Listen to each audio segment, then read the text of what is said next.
Magandang hapon sa inyo. Ito po si Herbert Curia, author, promoter ng Bible Lives Promotion.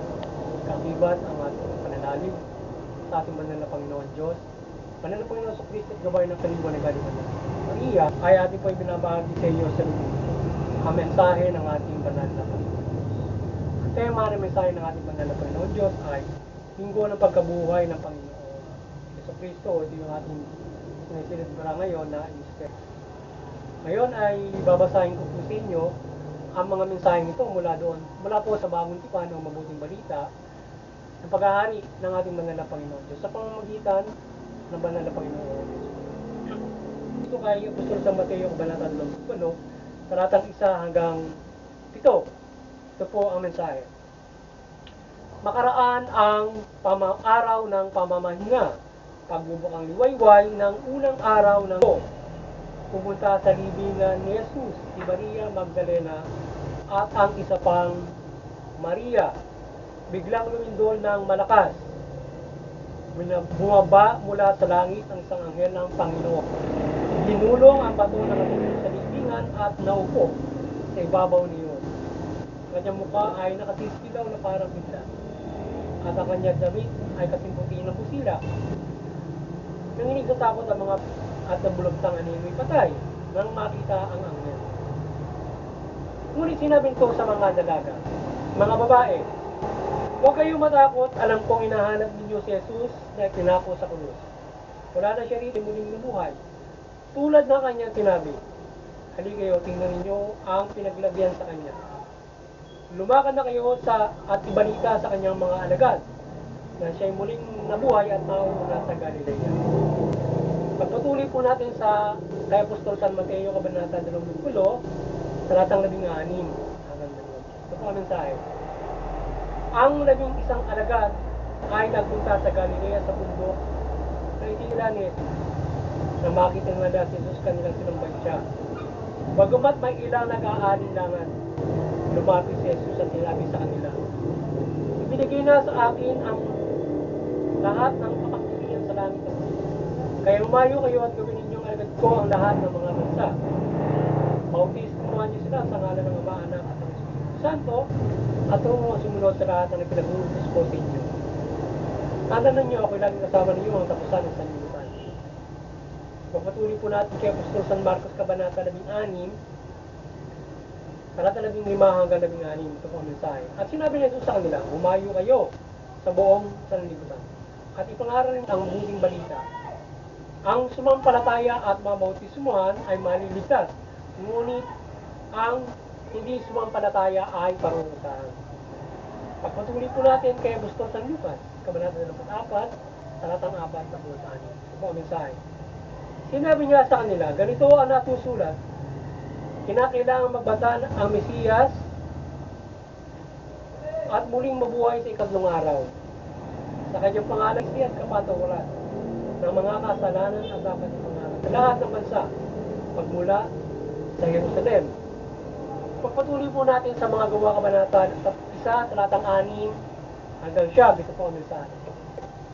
Kaya't nang magsama-sama si Jesus at kanyang mga alagad, siya tinanong nila, Panginoon, itatag na po ba ninyong muli ang kaharian ng Israel? Sumagot siya, ang mga panahon at sandali ay tinakda ng Ama. Sa kanya pangyarihan ang kailangan magkalaman ninyo kung kailan yun.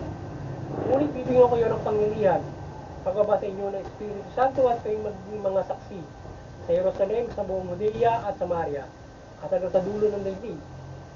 Sabi nito, siya'y inakyat sa langit, samantala nakatingin sila sa kanya at natakpan siya ng ulap. Ito po ang mga mensahe at salita ng ating banal na Panginoon Diyos sa pagbabahagi natin ng mabuting balita dito sa Bible Lives Promotion. Ating pong pasalamatan ng ating banal na Panginoon Diyos at ng ating banal na Panginoon sa Kristo sa kanyang mensahe ito at sakripisyo ito.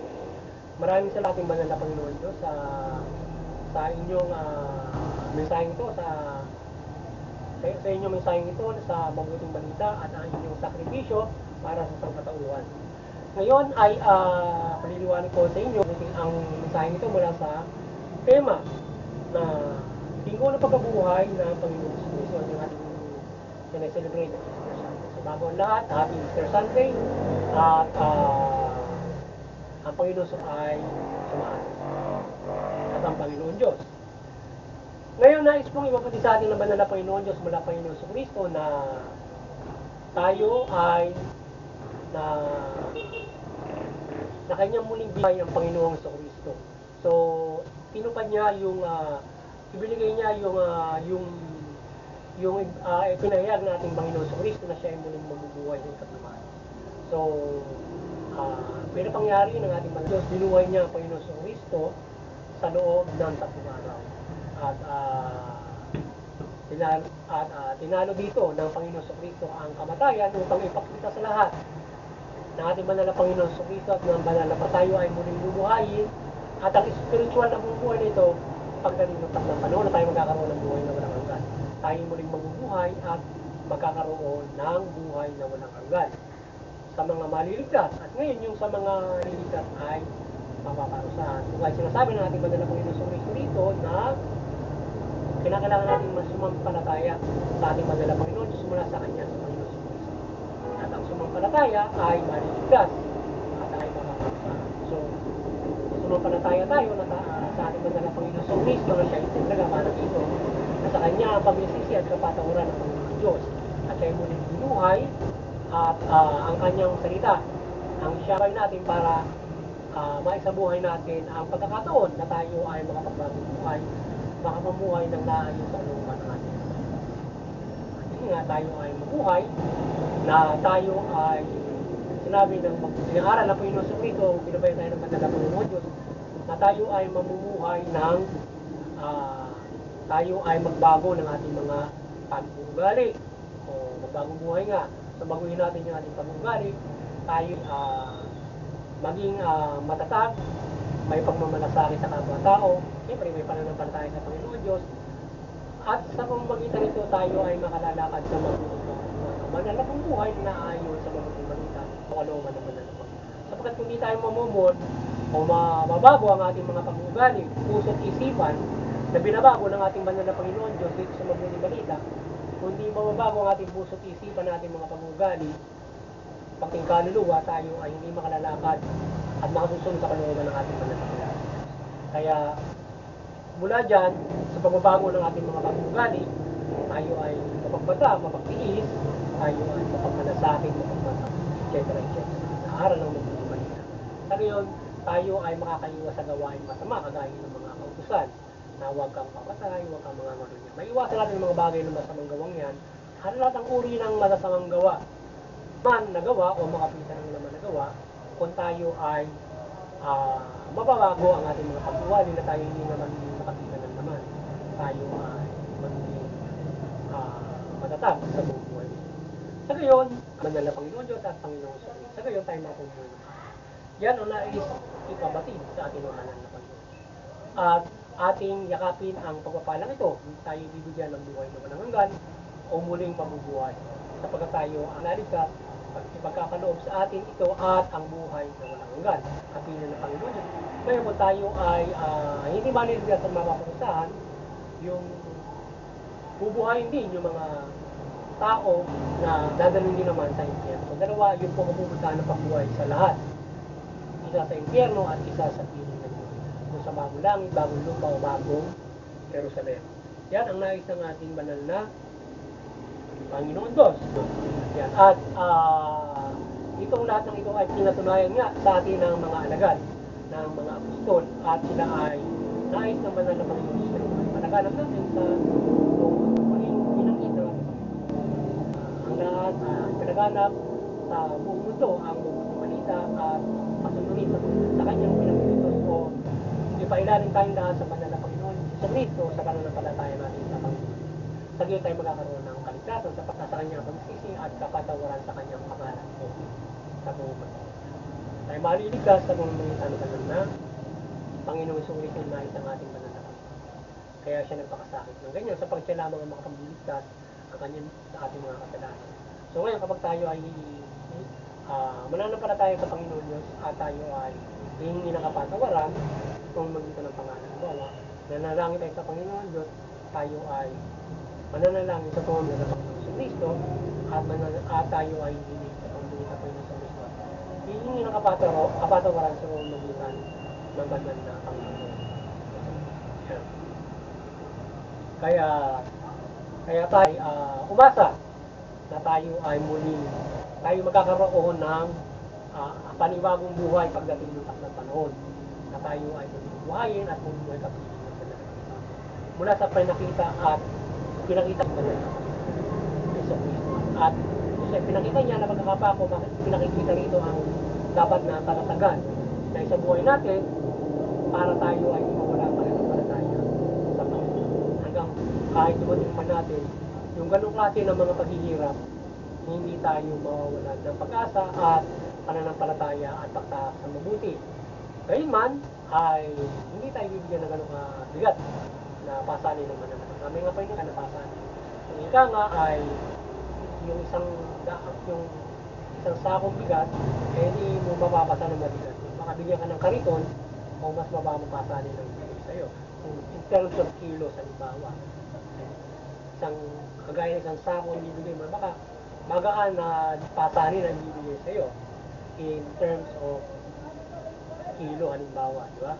So, mga ganun mga bagay, larawan yung kagaanan sa buhay o sakripisyo sa buhay na ating pagdaraanan kung tayo mananampalataya sa Panginoon Diyos at Panginoon. Hindi ganun kahirap ang pagdaraanan natin na krus na dadalahin natin sa buhay na napakaraming problema pa sa amin. Ganito, ganyan. Pero makita niya, magagaan ng ating buhay.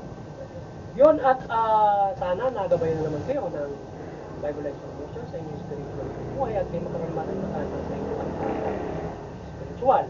At tayo ay pagkalooban ng kaligtasan kung tayo makasusunod sa kanyang kalooban. Kaya tayo ay sa buhay natin ang mabuting balita, pakinggan natin ito at tayo ay kaligtasan spiritual. At tayo ay patuloy na nananampalataya ng paggabay ng banal na Santa Maria. Sana tayo patuloy niyang gabayan ng kanyang kaliwanagan, ng kanyang pagpapala at milagro sa pagbabahagi natin ng mabuting balita. So sana maniwalagan kayo sa pagbabahagi natin ng mabuting balita at mahikayat kayo sa pagdalima ng mabuting balita. Patigit sa lahat ay hindi man tayo magabayan ng mga himalangit o mga gabay na ito, maraming gabay sa atin ng ating banal na Panginoon. Na iba't ibang mapaghimalaan, kaya tayo paghimalaan ng pagpapagaling ng sakit, kagaya ng ginawa niya ng Panginoon sa Kristo, kaya dyan sa mga kapahamakan, pakalooban ng mga pagpapala, yan. At yan ay magaan na kong buhay, yan. Maraming bagay ang maaaring pagpapala. Mula sa pagtalima ng mabuti, balita o pananampalataya natin sa Panginoon Diyos, mula Panginoon. Yan. At doon sa IT, patuloy tayo magkaisa dyan sa mga reliyon, bawat mga reliyon, iba't ibang reliyon ng Kristiyano at iba't ibang mga reliyon na tumumulaan. Magkaisa tayo sa interpretation, iwasan natin yung igalutan, nauwi sa karasal, labanan hanggang sa digmaan ng bawat mga pasaliti-lahi. Bagos, tayo ay nakahikayat ng pagkakaisa, kapayapaan sa bawat mga lahi, hindi bansa. At magkakaroon ng katiwala dito na kung sa nangyayari ngayon ay napagkada naman.